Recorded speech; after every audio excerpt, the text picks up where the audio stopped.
Fatima is an active entrepreneur, coach, and whole brain education expert, celebrated for her profound insights into early childhood development.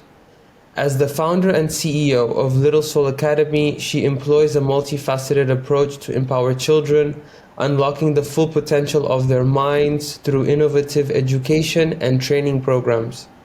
Additionally, Fatima serves as a co-founder and head of education at SPROWT Foundation, contributing to advancing education in Mozambique and Africa, and she is also an ECD program developer and trainer.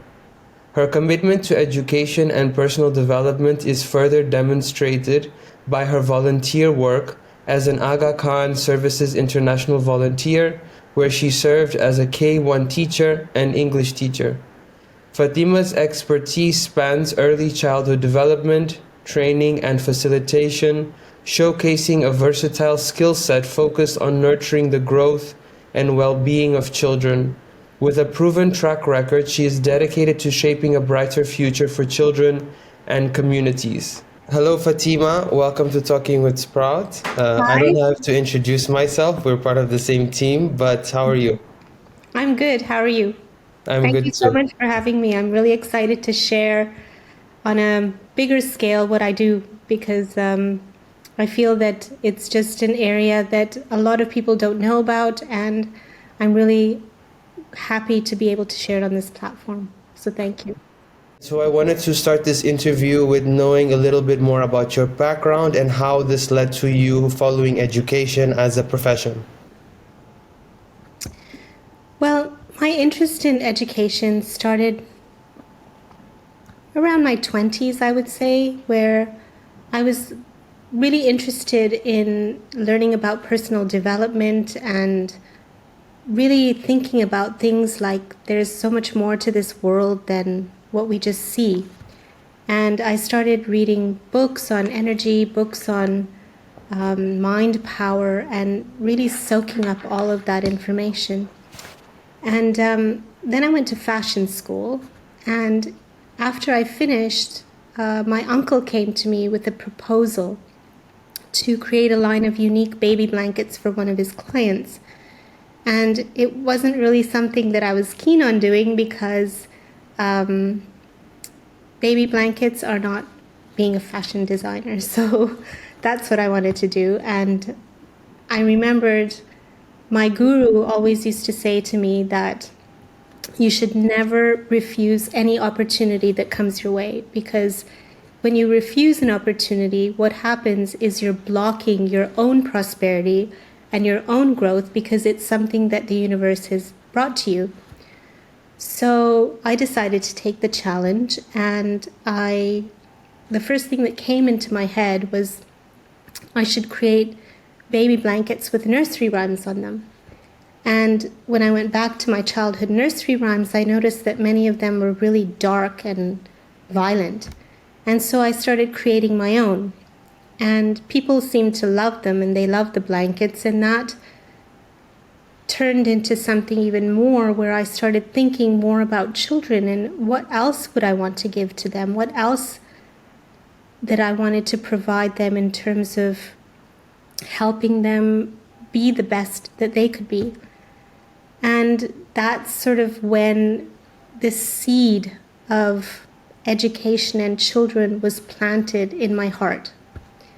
So that's where it started. And then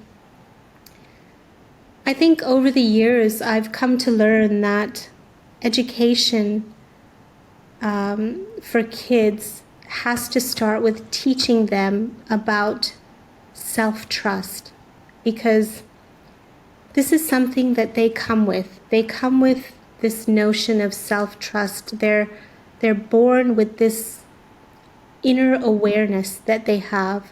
It's like they're aware, they're just expressing themselves through being, through enjoying, and through taking in everything in the environment. And as they grow, before that, what I want to say is that the first few years of life is this awareness, but it's also when they only have a connection to the right side of their brain.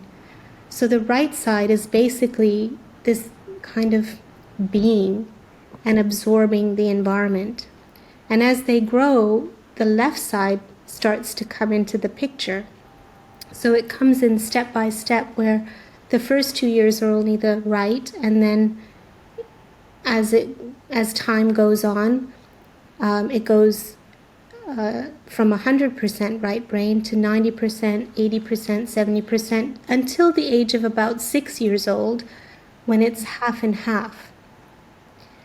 And the right brain is really this part of them that is connected to their core, to who they are, to their themselves. And as the left brain connects, it's more the part that is connected to the outside world. And so there's this balance that we need to maintain, and that's where whole brain education comes into play, because it's a balance between keeping them connected to who they are at the same time as learning about the world outside of themselves. So that's the education part of my journey. And then learning about healing a little bit later in my journey, around my 30s, when I sort of had this pull from my heart to just learn about it. And I started working with different healers and teachers and modalities until I got to the point where I am now, where I work as a cosmic healer, and I work with different energies to do a reading at first for my clients to find out where they are in their journey, what problems they're dealing with presently, as well as what problems are in the pipeline. So the reading tells me what's coming up for the future. And then there are some things that can only be sorted through the healing, and other things where people need to talk about themselves and release things through talking. So I work with a mix of both. And if you were to ask me if I prefer education over healing, I would say no, because I need both of those areas to fulfill different parts of myself. I find that education is really fulfilling because I get to be fun and playful and creative in developing my programs and working with kids and teachers. And I love healing because I get to be a catalyst and help transform people's lives. And in regards to now focusing on the education side, we'll get to the healing a bit later in the interview. But so our audience can understand a little bit more about, tangible philosophies or approaches that you have that impact the lives of these children. Could you give us some examples of the methodologies that you use or the guiding principles that you use, to educate? So I work mostly with the early learning, with the age, I work mostly with children between the ages of 0 and 5, because for me, that is the foundation of helping kids become who they are and teaching them how to develop. And as I mentioned before, the first 2 years of life are when they only have access to the right side of their brain. And how they learn is really easy. It's just through this awareness and being and playfulness. And learning is really different than how we learn in school, because in school, by the time they're 6 or 7, the left brain has come into the picture, and learning becomes slower and more linear. Whereas in the early years, learning is not even learning. You would call it more like absorbing the information. And so this time between 0 and 5 is so crucial, where we have an opportunity to maximize this right brain window and provide children with as much information as we possibly can so they basically absorb it effortlessly.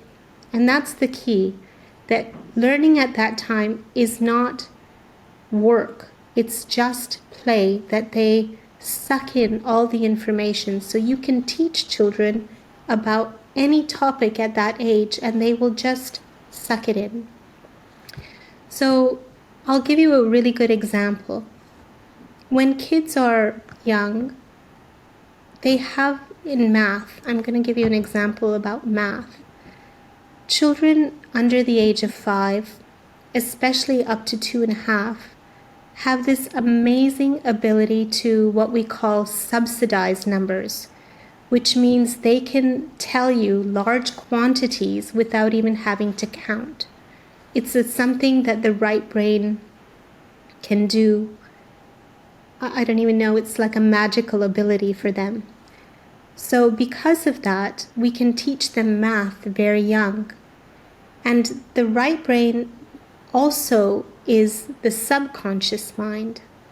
So when they learn information at that age, they're actually just storing it in the subconscious, where that information stays until it's needed or when they have to use it. And I was teaching a program in math where I had a little 3-year-old student, and he was really good at all of the activities. He was really engaged and he loved the games. And I call them games because that's exactly how children see them. They see every kind of learning opportunity as a game, as play. And he just loved playing all the games. And at the end of the program, his mother said to me that I don't think he really gained anything from this program, that she didn't notice any shifts in him in terms of math. And of course, you know, it's a bit disappointing to hear, but knowing how children's minds work, it was fine. And then a year later, I spoke to her, and she said, "You won't believe how well he can count. He just counts like everything so quickly. And he can just look at something at a glance and tell me how many there are. And I have to count it to make sure that he's right, and he's always right." So in terms of how children get impacted by this kind of learning, the results speak for themselves. The more you teach early, the more their subconscious library grows, and it stays with them as they grow through the years. And in regards to now Sprout, how do you envision using what you know, and using Sprout as the vessel to impacting more children's lives in Mozambique and in Africa? So Sprout, it's really important for us to have this early learning arm in Sprout because, as you know, in Africa and in Mozambique, the education system sort of fails children in the areas of reading and math. And there are many statistics out there that can support that statement. And one of the reasons we wanted to have this arm is because we understand how children's brains work really young. We want to be able to offer all of these resources and tools to communities so that they can start teaching their children early, so that we can slowly begin to close that gap. And it's something that is a big challenge because although the idea is there and the goals are there, people don't really understand how children have this kind of potential, how young children have this kind of potential in their minds. And it's something that it's a challenge that we face, because even when I was doing training in Mozambique to some of the teachers, they were really surprised at the level that we were working and the kinds of activities we were doing, because they said that what I was teaching was exact opposite of what they're being taught to teach to children at that age. And my response was, if you want to change the outcome, you need to change the method. Because it seems that we keep doing the same thing over and over again, and we're not getting different results. And there's a really cool quote by one of our brilliant minds, Albert Einstein, and he says that the definition of insanity is doing the same thing over and over again and expecting different results. So I think it's really time that we offer a different approach to education in Africa so that we can actually start seeing different results. And before Sprout, I know you had another business which is still ongoing, which is your own, project, which is called Little Soul. Mm-hmm. And what is the difference or the similarities in which you see Little Soul and Sprout? And what type of educational or let's say what type of vision do you have in either, and are they connected in any way? So Little Soul Academy it's my creation. It's the arm of my business that is about education for kids. So in that area, I provide parents and educators different kinds of tools and resources so that they can integrate more of a whole brain approach to learning, either at home or in schools. Because it's not like we have to change the system. We're just including some more elements so that children have a more balanced way of learning. And basically, the whole idea of bringing this to Sprout was that we take all that knowledge and expertise that we have and use it for the betterment of humanity in terms of offering those kinds of resources and tools and techniques to different communities and cities where it's needed, and help them to improve the education in those areas.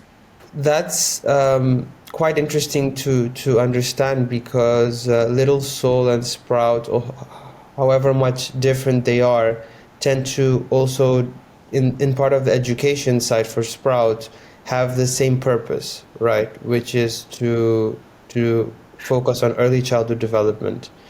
And your kids as well are of a certain age. They were also very young. So did you also, apply any, techniques or strategies in order to bring them up, in order to empower their youth and their growth? So when I was pregnant, I had already started learning about early childhood development, because I wanted to see how I could be the best mom and give the best to my kids. And I learned that children have two sides to themselves. We have the intellect and we have the emotional side, which is the IQ versus the EQ. And when kids are really small, they're sensory beings, and that's why there's so many toys out there to help them use their senses, because their right brain works to take information in from the environment through the senses. And it's really interesting because the right brain only the right brain is the only part of the brain that's connected till about the age of 2.5. But when a child begins to speak, they already know the home language of what they speak in the house, whether it's a single language or whether it is a multi-language household. They can already speak and understand that language even when they first start to speak. And the language side of the brain is not even connected yet. So basically, the kids are learning all the information through their senses. And we have our natural senses and we have our subtle senses. And the natural senses is, of course, the smell, sight, hearing, touch, taste. But the subtle senses are this sense of knowing and feeling the emotions, feeling what's going on. And I felt, as I learned more, that this was an area that I really wanted to develop in my kids, for them to be self-aware. So when they were around 3 years old, I started teaching them Yoga Nidra, which was going through their parts of consciousness in their body so that they could feel their body and feel how it felt inside. And then we would do a little guided meditation so that they could actually experience this consciousness. And I think for me, as they grew, they really understand their emotions. They know what they feel. They know why they feel it. They understand what causes them to have different emotions. And I think that's super important, because having that sense of self-awareness also helps children to develop things like empathy, compassion, kindness, and confidence. And when we play with our kids, when we chat with our kids, talk to them, we connect with them, we do different mindful practices, or showing them respect. All of these kinds of things help to cultivate this emotional intelligence. And as a parent, I feel that emotional intelligence is more important than academics at home, because I feel that the world can teach them the academic side, but it's my job as a parent to teach emotional intelligence. That's beautiful. I do notice a huge difference now, a bit older, how important it is to develop this EQ, because school is so programmed in such a way that we become programmed in a way that we don't necessarily understand the 360 perspective, just the 180. And I think that influences our lives a lot in our relationships, the way we build them, the way we think, the way we feel our emotions, the way we process information. So I think it's very important. And I think it's a perfect time to, go into this more cosmic side. It's connected, everything is connected, right? And so I think, why don't you explain to us a little bit about this new path you're on as a cosmic healer, and how that has influenced your life and your personal development? So I said that I started doing healing stuff in my 30s, but it wasn't until about 8 or 9 years ago, I was actually in the US, and I was taking a program there to help me develop myself professionally. I was selling some children's products, and I was trying to figure out the best way to market myself. And they told me at that program that it was really important for me to not only offer the products, but to have some kind of service as well, so that people could buy into me, because people are more interested in the person and then the product rather than the product first. So I was like, okay. And the first thing, of course, that came to my head was teaching kids about mind power, because I feel that if kids understand that they have the power to create the lives that they want, the way they want, then we're going to have very different kids, right? I think a lot of kids now don't feel very empowered, and that's something that we need to change. We need to help them understand that they are the creators of their own lives. So I started doing research online to see if I could find some sort of course or program that I could offer alongside my product line that could help empower children in this way. And I don't know how I came across it, to be honest. I really don't. But I found this program through a gentleman in India who was offering a program where he teaches children how to connect the left and right side of the brain and optimize their brain capacity. And for me, that was like the perfect program. I was like, I couldn't believe it. It was absolutely brilliant. So I bought the program from him, and as I started learning more and more, I came to find out that he was actually a spiritual guru. And he really taught me that all of this education stuff and who we are, it's all interconnected. And that's how I got into cosmic healing, because he also taught me about healing and meditation and all of those things, and that's how I became who I am today and doing what I'm doing today. But one thing I learned from him that I really find important is that everything is about balance. It's like a balance between the intellect and the emotion. There's a balance between giving and receiving. There's a balance between our environment and ourselves. It's this law of nature. Everything has to be in balance. And I think for us, SPROUT is pretty much the same. SPROUT was created because we wanted to help women and organizations and children live their best lives, do the best that they can be, but through a sense of balance where we have the external lives of work and goals and desires, but we also have a way to help them create and develop the balance to who they are and their connectedness within. So for me, that's what SPROUT is, and that's what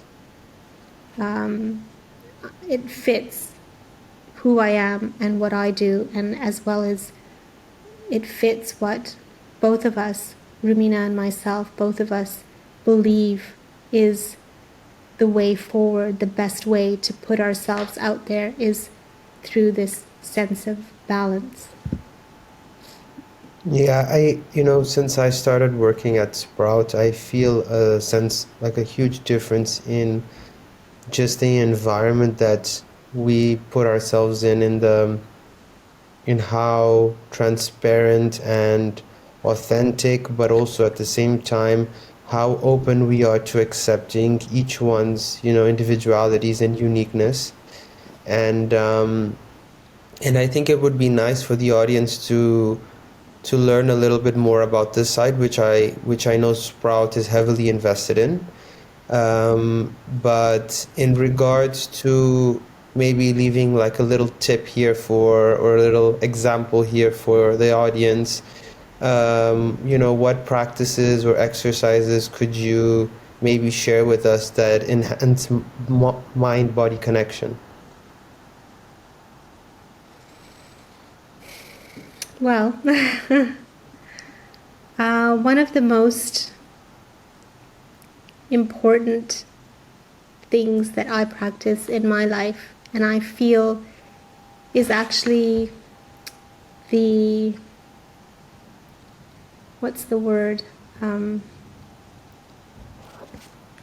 the foundation from where to start your life and from where to express yourself is through meditation. I feel that by having a daily practice of meditation, it helps you come back to that part of you that's just pure awareness, because that's where ideas form, that's where you get inspiration, that's where everything comes from, and it's your true path of from where you live. So for me, meditation is a really important part to help create that mind-body connection true. Yeah. Meditation is quintessential. I think it has a lot of benefits, but more so people I think forget that we are energy, so this material physical world is just what we live every day, but then inside we have a whole other world that I think is unexplored. And so I as someone that works at Sprout, am happy to hear that you as a co-founder are pushing this agenda, because I think it's important that people start to realize that no matter how much money and how much power and how much success comes, there's nothing without this spiritual side. No fulfillment will come without it. Well, I And think also, so, sorry. no, please. I was going to say, I think also because of who Rumina and I are together, we find that a lot of the way this organization has grown, it's through this meditation that we both do separately, because the ideas that come forth in different ways, we share and we discuss, but they all come out of this sitting in silence. And we spread ourselves as a foundation in that way. Like, we've grown the way we have because all these ideas have come from within us and seem to have, I guess what you want to call it, sprouted. But they've sprouted from within. And I think that's when we know that this is the right path forward. And that's the way it's growing. 100%. What mantra or advice do you have for people, or that you live by, that has been reoccurring in your life that you'd like to share?